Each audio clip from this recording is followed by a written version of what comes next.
Good morning, students. Dear students, in the last lecture we have drawn the stress strain diagram for the mild steel bar. So this is the stress strain diagram for the mild steel bar. So this is the A point is the limit of proportionality, B the elastic limit, C the upper yield point, D the lower yield point, and F is the point corresponding to the maximum load, and G is the breaking point. So the portion OA of this diagram, the straight line, this is the straight line portion of the stress strain diagram up to the point A. So it means the stress is directly proportional to the strain up to the point A. So Hooke's law is obeyed up to the point, up to the limit of proportionality, up to the point A. So B is the elastic limit point. After the point A, beyond the point A, the material remained elastic. The material remained perfectly elastic, but beyond the point A, Hooke's law is not obeyed. So after the point B, the material entered into the plastic stage. So C is the upper yield point. The portion DE of the stress strain diagram represents straining of the material at yielding of the material at constant stress. So after the point E, the strain hardening phenomena comes into picture. That is, the stress increases with increasing strain, and this is the F is the point of maximum load to which the specimen is subjected. So at the point F, necking of the material begins. So after the point F, the stress decreases and the strain increases at a much faster rate, and at the point G, the specimen breaks.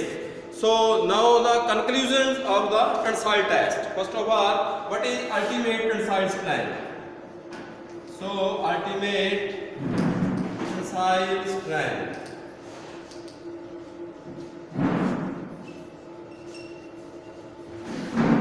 So ultimate tensile strength, it is the ratio of the maximum load upon original area of cross section. So ultimate tensile strength, maximum load upon original cross sectional area. Cross sectional area. So then second, so ultimate tensile strength, it is also known as maximum tensile stress. So then yield strength. So yield strength,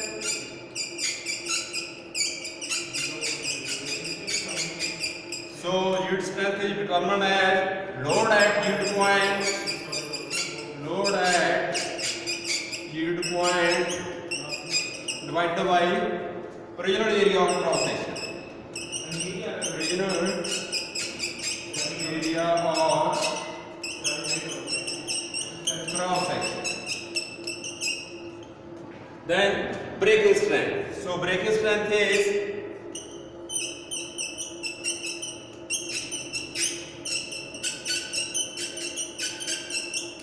load at breaking point, load at breaking point upon original area of cross section, upon original area of cross section.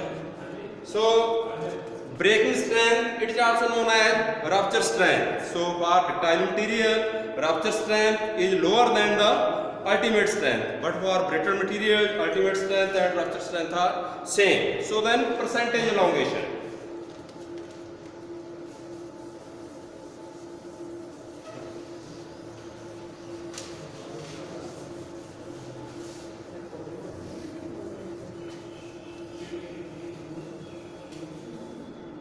So in the tensile test, the length of the specimen increases. So percentage elongation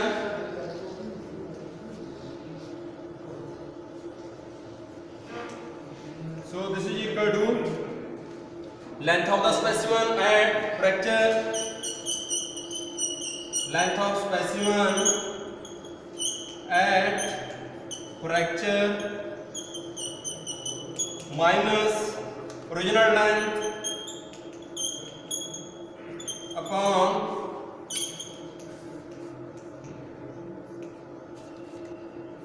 original length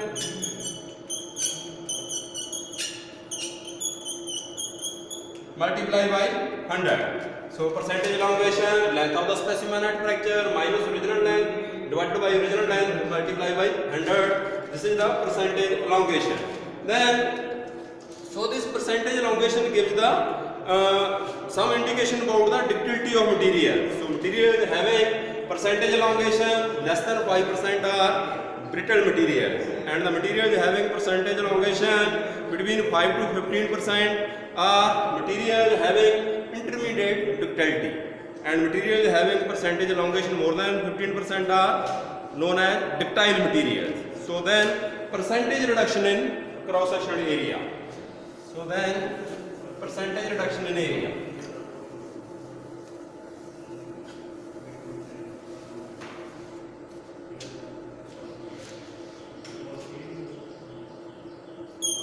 Percentage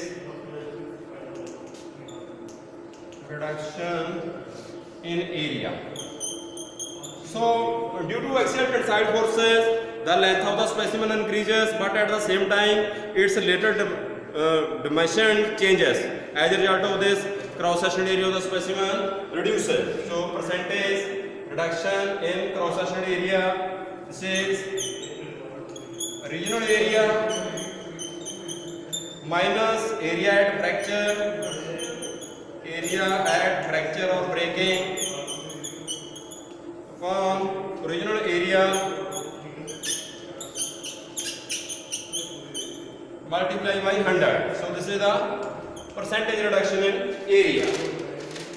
So next concept is what is proof stress. What is proof stress?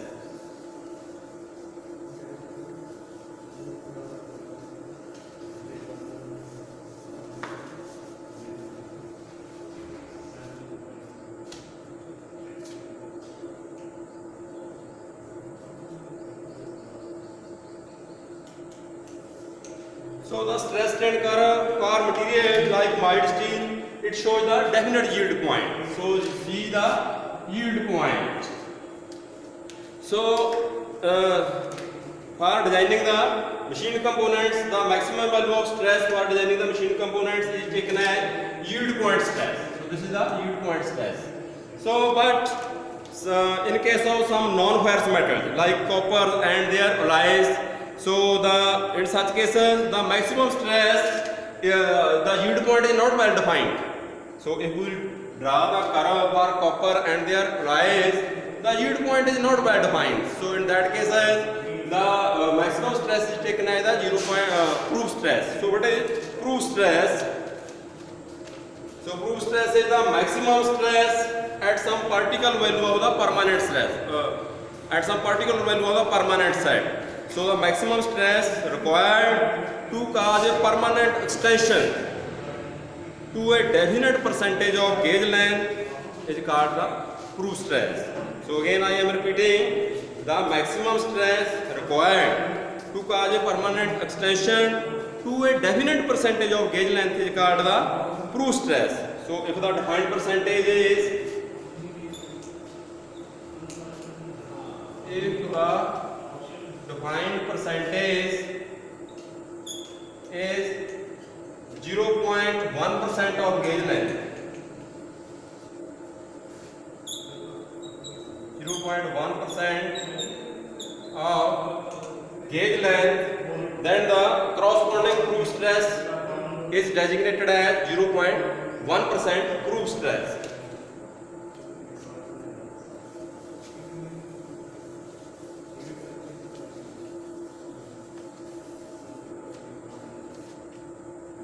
So this is the long y-axis stress, long x-axis strain,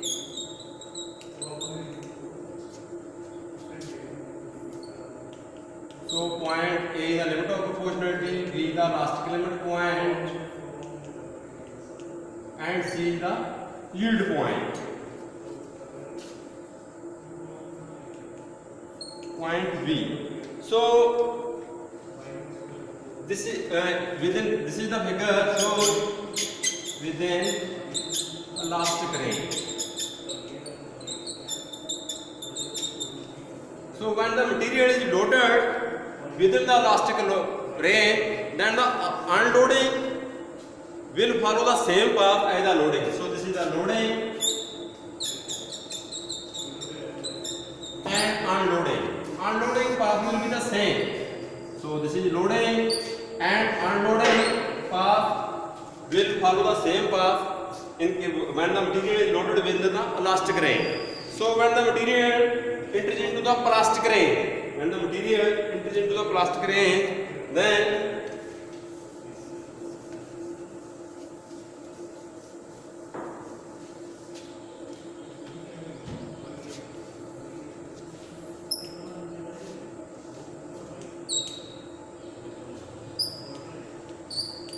limit of proportionality, elastic limit point, and this is the yield point. So this is the loading curve and within the plastic range. This picture shows within plastic range. So when the material is enters into the plastic state, so then the unloading path will not follow the loading path. So the unloading will be like this. This is the unloading path.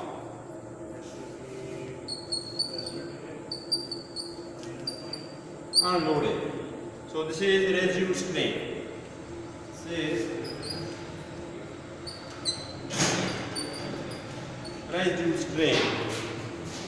So then consider a rod under the tensile test having gauge length 100 mm. Having gauge length equal to 100 millimeter. So now we want to represent 0.1% proof stress. So to represent 0.1% proof stress, then it is the amount of stress required to produce a permanent extension equal to 0.1% of gauge length. 0.1% of gauge length, permanent extension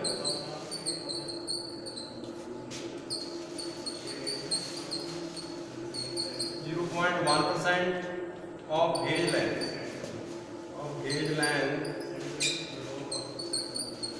So this is equal to 0.1 upon 100 into 100. So this is 0.1 mm. So take a point at a distance of 0.1 mm from the origin.